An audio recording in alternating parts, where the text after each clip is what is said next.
மு.க. ஸ்டாலின் ஆகிய நான் தமிழ்நாட்டு மக்களாகிய உங்கள் முன்னிலையில் ஒரு உறுதியை அளிக்கிறேன். எனது அரசின் முதல் 100 நாட்கள் போர்க்கால அடிப்படையில் உங்கள் பிரச்சனைகளுக்கு தீர்வு காண்பதற்காக அர்ப்பணிக்கப்படும். இதற்கு நான் பொறுப்பு.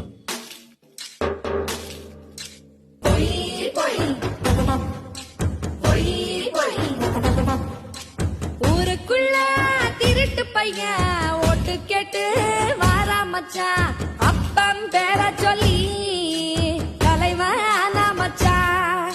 ஒரு கோர பசியோட நாட்ட சொரண்டத்தான் போய் சொல்லி வாரா மச்சான்.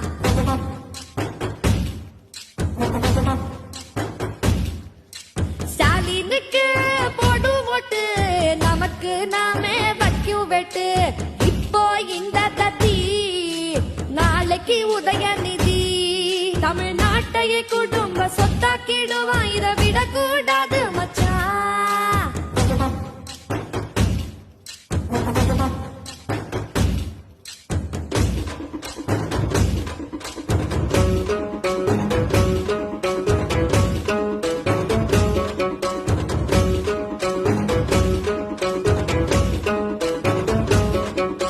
நினைவிருக்கா கரண்ட் கட்டு, இருட்டுலதான் வசிச்சோம் மச்சான்.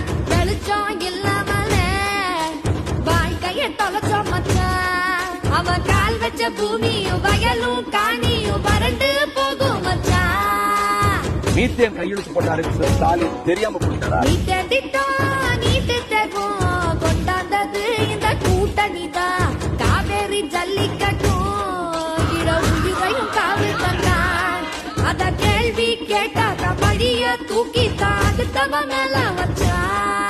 ஆயுதங்களை போட்டுவிட்டு நீங்கள் சரணடையுங்கள், உங்களை விடுவிப்பது தொடர்பாக நாங்கள் பேசிக் கொண்டிருக்கின்றோம் என்ற ஒரு வாக்குறுதியை தமிழ்நாடு முதலமைச்சர் கருணாநிதி அவர்களுடைய சார்பில் மகள் தெரிவித்திருந்தார். நிறைய போராளிகள் சரணடைந்தார்கள். அது மட்டுமல்ல, மனைவி, குழந்தைகள், கைக்குழந்தைகள், கற்பிணி என்று அந்த குடும்பமாக சரணடைந்திருந்தார்கள். ஆனால் இன்று வரை அவர்கள் எங்கு என்று அரசாங்கம் தெரிவிக்கவில்லை. ஓட்டு போட்டா நன்றி கெட்டு வயிற்றுலதான் அடிப்பா மச்சான். கட்ட பஞ்சாயத்தா நடத்தும் கட்சி மச்சான்.